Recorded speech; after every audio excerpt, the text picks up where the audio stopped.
지역교회는 어떻게 선교를 할까요?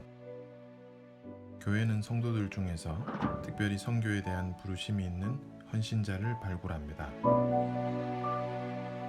선교 헌신자 캠프와 같은 동원 프로그램을 통해 발굴된 선교 헌신자는 선발과 허입의 과정을 거치게 되고 단기 또는 장기 선교사 훈련을 받게 됩니다.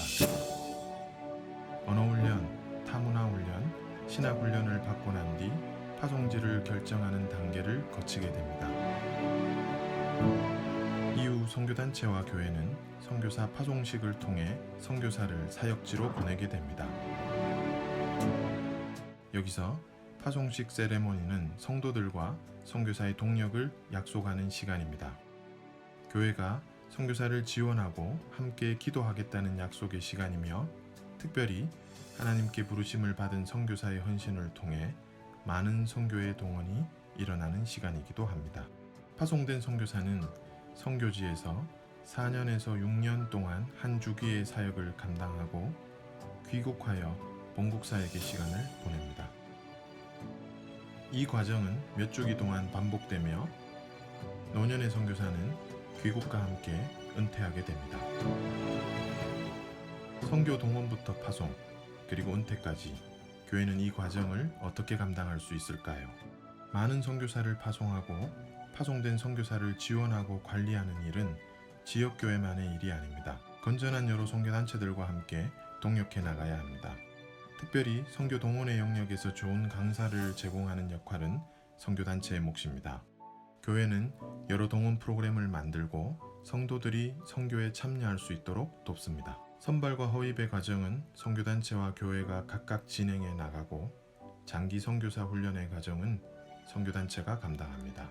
지역교회는 LMTC와 같은 선교 훈련 프로그램을 진행하고 단기 선교, 특히 국내 외국인 사역 훈련을 통해 성도들이 선교를 배우고 함께 참여하도록 만들어갑니다. 헌신된 선교사를 파송하는 일과 파송된 선교사의 책무를 관리하는 일은 선교단체와 교회에 있어 중요한 사역입니다. 필드에서 한 주기 사역을 감당한 선교사는 안식년을 통해 재교육을 받기도 하고 본국 사역의 시간을 보내기도 합니다. 노년의 선교사는 귀국하여 은퇴하게 되는데 이 전 과정에 있어 교회는 멤버 케어 사역을 진행해야 하고 또 이 전 과정에서 교회는 선교사를 위해 그리고 선교를 위해 기도 사역을 해야 합니다. 이렇듯 선교 동원부터 파송 그리고 은퇴까지 교회는 건전한 선교단체들과 협력해야만 이 일을 감당할 수 있습니다. 주님의 몸된 교회는 목양구조와 선교구조를 포함하고 있습니다. 목양구조는 지역교회를 말하며 선교구조는 선교단체와 선교필드를 말합니다. 초대교회 시절 지역교회인 안디옥 교회가 선교단인 바울과 바나바를 파송하고 돌본 것과 같습니다.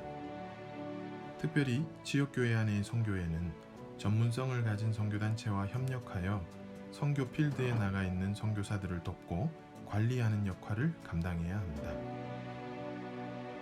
그렇다면 대구동신교회 선교회는 어떤 구조를 가지고 있나요?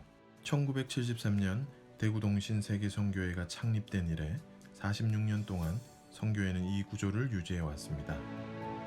선교회 총회 안에 회장단, 임원팀장회, 실행위원회를 구성하였습니다. 지역교회가 적은 인원이었을 때부터 모든 교인이 선교회 회원으로 의사결정에 참여하고 실행에 동참하였습니다.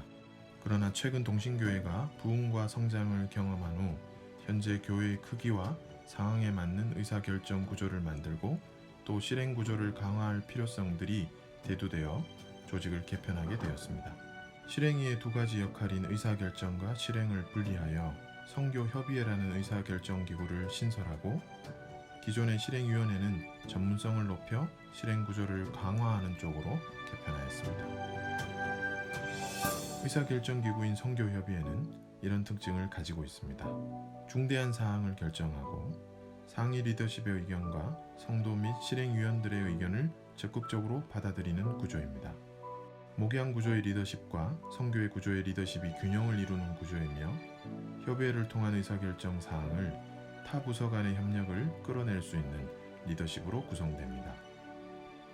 또한 선교협의회는 전문성 있는 의사결정을 해야 합니다. 선교협의회는 목양 리더십인 담임 목사님을 대변하는 선교 전담 목사와 선교회를 대변하는 회장 장로를 비롯한 여러 리더십이 균형을 이루는 구조이며 선교 전략 연구팀을 통한 선교의 전문성을 확보하여 의사결정을 하는 협의회입니다. 여기서 만들어진 정책들이 교회의 전 영역에 있어 협력을 이루어내고 실행위원회를 통해 전문성 있게 사역들이 진행될 것입니다. 선교 실행과 관련 있는 타 부서와 협력을 위해 회장단 아래에 융합선교협의체를 두고 있습니다. 그렇다면 실행위원회는 어떤 구조로 되어 있으며 어떤 역할을 감당하나요? 실행위원회는 9개 팀으로 구성되어 있습니다.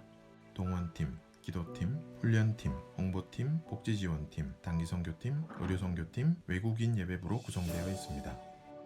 실행위의 역할과 액션 플랜들입니다.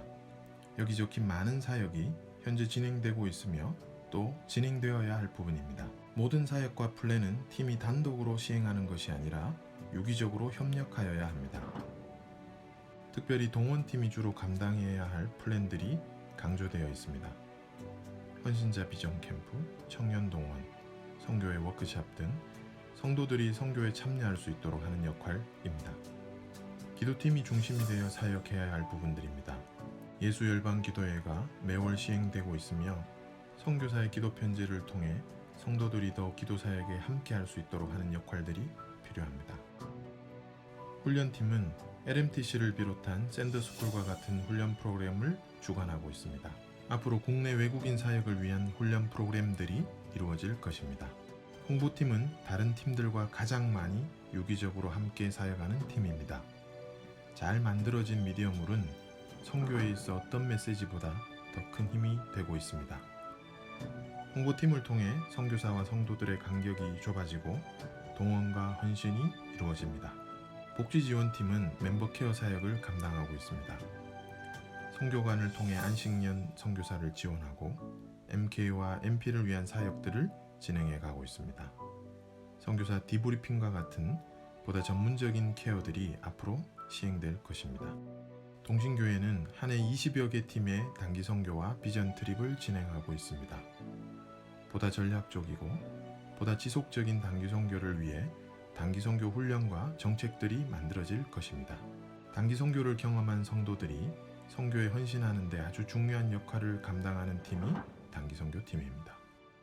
의료 선교팀은 국내 외국인 진료와 해외 의료 단기 선교를 진행하고 있습니다. 유동 선교의 시대를 사는 요즘은 외국인 예배부의 사역이 더 중요해지고 있습니다. 중국, 베트남, 러시아 예배부를 통해 국내 외국인 사역이 진행되고 있으며 앞으로 좀 더 전문적인 사역을 위해 국내 외국인 사역 훈련 프로그램이 진행될 예정입니다. 9개 팀으로 구성된 선교 실행위원회가 이와 같은 역할을 잘 감당하기 위해선 지역교회 선교회는 특별히 전략 공동체가 되어야 합니다.